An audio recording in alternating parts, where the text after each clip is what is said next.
1815 നെപ്പോളിയൻ്റെ അന്തിമ പരാജയത്തിൽ കലാശിച്ച വാട്ടർലൂ യുദ്ധം നടന്നു. നെപ്പോളിയൻ തോറ്റ വിവരം യൂറോപ്പിലെമ്പാടും അറിയാനായിട്ട് 3 ദിവസം വേണ്ടി വന്നു എന്നാണ് ചരിത്രത്തിൽ രേഖപ്പെടുത്തിയിട്ടുള്ളത്. ഇപ്പോഴാണ് ഇങ്ങനൊരു സംഭവം നടന്നത് എങ്കിൽ എന്തായിരിക്കും സ്ഥിതി? വാട്ടർലൂ ബാറ്റിൽ ഫീൽഡിൽ നിന്ന് CNN, IBN മുതൽക്ക് BBC അടക്കം ലോകത്തിലെ എല്ലാ മാധ്യമങ്ങളും അത് ലൈവ് കവറേജ് കൊടുക്കും. കിഴക്ക് ഭാഗത്തു നിന്ന് ഡ്യൂക്ക് ഓഫ് വെല്ലിംഗ്ടൺ നയിക്കുന്ന ബ്രിട്ടീഷ് സൈന്യം, തെക്ക് ഭാഗത്തു നിന്ന് ഫീൽഡ് മാർഷൽ ബ്ലൂഷറിൻ്റെ പ്രഷ്യൻ സൈന്യം, വടക്കും പടിഞ്ഞാറും ഭാഗത്ത് നെപ്പോളിയൻ്റെ നീലപ്പട, അവർ തമ്മിലുള്ള ഏറ്റുമുട്ടൽ, കുതിരപ്പടയാളികളും കൂന്തക്കാരും തമ്മിലുള്ള ഏറ്റുമുട്ടൽ, പീരങ്കികളുടെ പ്രയോഗം, ഇതൊക്കെ ആളുകൾക്ക് ലൈവായിട്ട് കണ്ട് താളം പിടിക്കാൻ വരും. ഏതാണ്ട് ഫ്രാൻസും അർജൻറ്റീനയും തമ്മിലുള്ള ഫിഫ ഫുട്ബോൾ കപ്പിൻ്റെ ഫൈനൽ കാണുന്ന പോലെ ആവേശത്തോടെ അതൊക്കെ നമുക്ക് മനസ്സിലാക്കാവുന്നതുള്ളൂ. എപ്പോഴും യുദ്ധകാലം എന്ന് പറഞ്ഞാൽ ഈ മാപ്രകളുടെ ഒരു ചാകരയാണ്. സംഭവിച്ചതും സംഭവിക്കാൻ സാധ്യതയില്ലാത്തതുമായ കാര്യങ്ങൾ, സംഭവിച്ചിട്ടില്ലാത്ത കാര്യങ്ങളടക്കം കണ്ണാൽ കണ്ട പോലെ എഴുതി വിടുന്നവരാണ് ഏത് കാലത്തും മാധ്യമ പ്രവർത്തകർ. സത്യവും ഇവരുടെ റിപ്പോർട്ടുകൾ തമ്മിൽ പറയത്തക്ക ബന്ധമൊന്നും ഉണ്ടാവില്ല. ഇപ്പോൾ ഇന്ത്യ പാകിസ്ഥാൻ സംഘർഷം രൂക്ഷമായപ്പോൾ ഏറ്റവും അധികം സന്തോഷിക്കുന്നത് നമ്മുടെ മാപ്രകൾ തന്നെയാണ്. പത്രങ്ങളും ടെലിവിഷൻ ചാനലുകളും സാമൂഹ്യ മാധ്യമങ്ങളും തമ്മിൽ ഈ കാര്യത്തിൽ മത്സരിച്ചുകൊണ്ടിരിക്കുകയാണ്. ഇന്ത്യയും പാകിസ്ഥാനും തമ്മിലുള്ള സംഘർഷത്തേക്കാൾ ഭയങ്കരമാണ് ചില ടെലിവിഷൻ ചാനലുകൾ തമ്മിൽ ഇത് സംപ്രേഷണം ചെയ്യുന്ന കാര്യത്തിൽ ആരേക്കാൾ മുമ്പിൽ എന്ന് വരുത്തി തീർക്കാനുള്ള ശ്രമം. അത് ഈ കഴിഞ്ഞ ദിവസമാണ് ഏറ്റവും ഭയങ്കരമായിട്ട് കാണപ്പെട്ടത്. സത്യവുമായി ഒരു ബന്ധവും പുലബന്ധവും ഇല്ലാത്ത വാർത്തകൾ അടിച്ച് മിന്നിക്കുകയായിരുന്നു. ഇസ്ലാമാബാദിന് നേരെ മിസൈൽ ആക്രമണം, കറാച്ചിയിലേക്ക് ഇന്ത്യൻ നാവികസേനയുടെ ആക്രമണം, കറാച്ചി തുറമുഖവും അടുത്തുള്ള എണ്ണ ശുദ്ധീകരണശാലയും കത്തുന്നു, വലിയ ആൾനാശം എന്നൊക്കെ പറഞ്ഞിട്ട് നിരന്തരമായ വാർത്തകൾ കൊടുക്കുകയാണ്. അതിനിടയ്ക്ക് വരുന്ന ഒരു വാർത്ത, ഇന്ത്യ രാജ്യത്ത് എല്ലാ വിമാനത്താവളങ്ങളും അടച്ചു. അപ്പോൾ ഇത് കണ്ടിട്ട് അന്നത്തെ ഫ്ലൈറ്റിൽ പോകാൻ ഒരുങ്ങുന്ന ഒരുപാട് ആളുകൾ പകുതിക്ക് വെച്ച് യാത്ര നിർത്തി വീട്ടിൽ പോയി. അവരറിയുന്നില്ല, വിമാനത്താവളത്തിൽ ഇവരുടെ പേര് വിളിക്കുന്നു, വിമാനം അതിൻ്റെ വഴിക്ക് പോകുന്നു. ഇവർക്ക് ടിക്കറ്റിൻ്റെ കാശ് പോലും കിട്ടുകയില്ല. കാശ് പോയവർക്ക് എന്ത് ചെയ്യാൻ പറ്റും? മരമുറി ചാനലിനെതിരായിട്ട് വേണമെങ്കിൽ കൺസ്യൂമർ കോടതിയിൽ കേസ് കൊടുക്കാം. ഈ പൊട്ടന്മാർ വിളിച്ചു പറഞ്ഞ വിഡ്ഢിത്തരം കേട്ടിട്ടാണ് ഞങ്ങൾ യാത്ര ക്യാൻസൽ ചെയ്തത്. സത്യത്തിൽ ഞങ്ങൾക്ക് വിമാനം കിട്ടിയില്ല, അതുകൊണ്ട് എത്തേണ്ട സ്ഥലത്ത് എത്താൻ പറ്റിയില്ല എന്ന് പറയും. എന്ന് കരുതി ഏതെങ്കിലും ഒരു ചാനൽ ഈ കാര്യത്തിൽ മോശമായിരുന്നു എന്നല്ല ഞാൻ പറഞ്ഞു.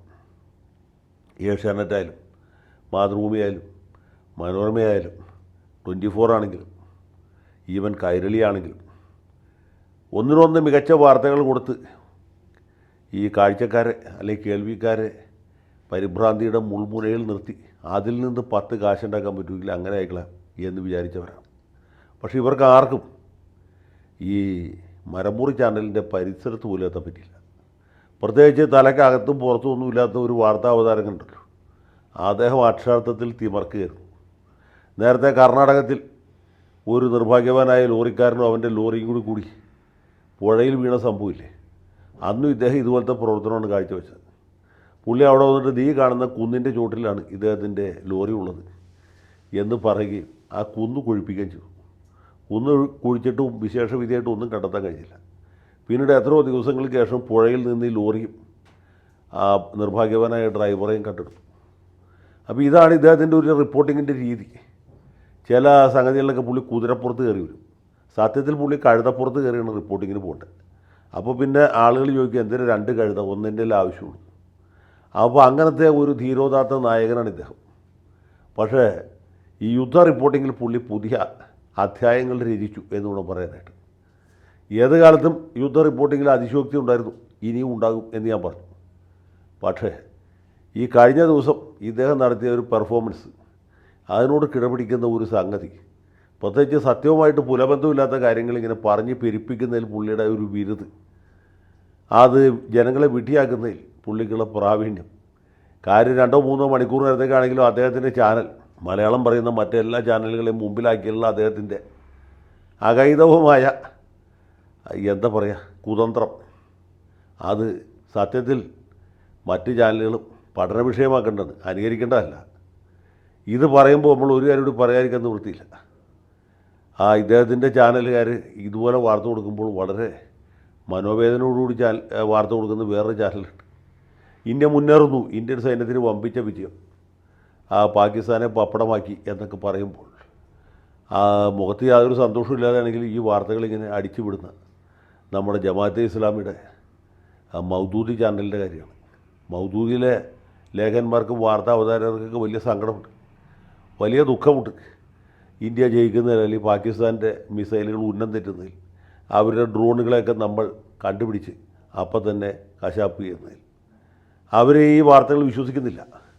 മിലിറ്ററി ഹൈക്കമാൻഡ് കൊടുക്കുന്ന വാർത്തകൾ പോലും അവർ വിശ്വസിക്കുന്നില്ല. അതിന് പകരം അവർ എന്നാലും വാർത്ത കൊടുക്കാതിരിക്കാൻ പറ്റില്ലല്ലോ. ഇവരുടെ ഭാഗത്ത് നിന്ന് എന്തെങ്കിലും ഒരു പാകിസ്ഥാൻ അനുകൂല നിലപാടുണ്ടാക്കിയ പിറ്റേ ദിവസം കേന്ദ്ര സർക്കാർ ഇവൻ്റെ ചാനൽ പൂട്ടും. അതുകൊണ്ട് കടുത്ത ഹൃദയഭേദത്തോട്ടാണെങ്കിൽ പോലും ഇന്ത്യ മുന്നേറുന്നു, ഇന്ത്യക്ക് വമ്പിച്ച വിജയം, ഇന്ത്യയുടെ മിസൈലുകൾ ഉന്നം തെറ്റാതെ ഭീകരന്മാരുടെ താവളത്തിൽ ചെന്ന് വീഴുന്നു, ഭീകരന്മാർ ഉടലോടെ സ്വർഗത്തിലേക്ക് പോകുന്നു എന്നാണ് റിപ്പോർട്ട് ചെയ്തത്. അതുപോലെ തന്നെ ഇന്ത്യൻ നാവികസേന അങ്ങനെ ചെയ്യുന്നു, കരസേന സജ്ജമെന്ന് പറയുന്നു. ഈ വാർത്തകൾ അതിൻ്റെ സത്യാവസ്ഥയിൽ ഒട്ടും വിശ്വസിക്കാതെ അത് സത്യമാകരുതേ പടച്ചോനെ എന്ന് പ്രാർത്ഥിച്ചുകൊണ്ട് കൊടുക്കുന്ന ഒരു ചാനൽ ഒരു ഭാഗത്ത്, മറുഭാഗത്ത് എത്ര വലിയ കള്ളം പറഞ്ഞിട്ടായാലും കുഴപ്പമില്ല, നമ്മുടെ ചാനലിൻ്റെ റേറ്റിംഗ് കൂടണം എന്ന് ആഗ്രഹിച്ച് ഇന്ത്യൻ സൈന്യത്തിൻ്റെ തന്നെ വിശ്വാസ്യതയെ തകർക്കുന്ന മറ്റൊരു ചാനൽ. ഈ കഴിഞ്ഞതിൻ്റെ മുമ്പിലത്തെ ആഴ്ച വരെ നരേന്ദ്രമോദിയെക്കുറിച്ച് പുലഭ്യം തന്നെ പറഞ്ഞിരുന്ന ഈ ചാനലിലെ അവതാരകന്മാർക്ക് ഇപ്പോൾ പുള്ളിയുടെ ആരാധകരായിട്ട് മാറി. ഒന്ന് ആലോചിച്ച് നോക്കി.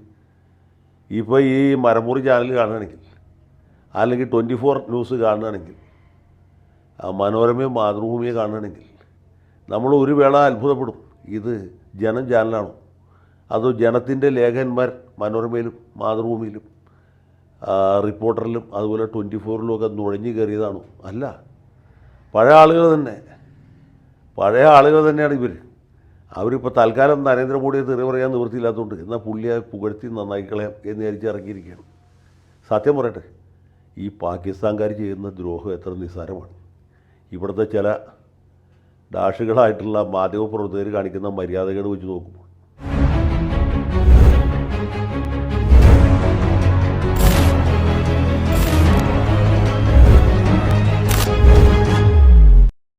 കൂടുതൽ വാർത്തകളും വിശേഷങ്ങളും നിങ്ങളിലേക്ക് എത്താൻ ABC മലയാളം സബ്സ്ക്രൈബ് ചെയ്യുക, ബെൽബട്ടനും അമർത്തുക.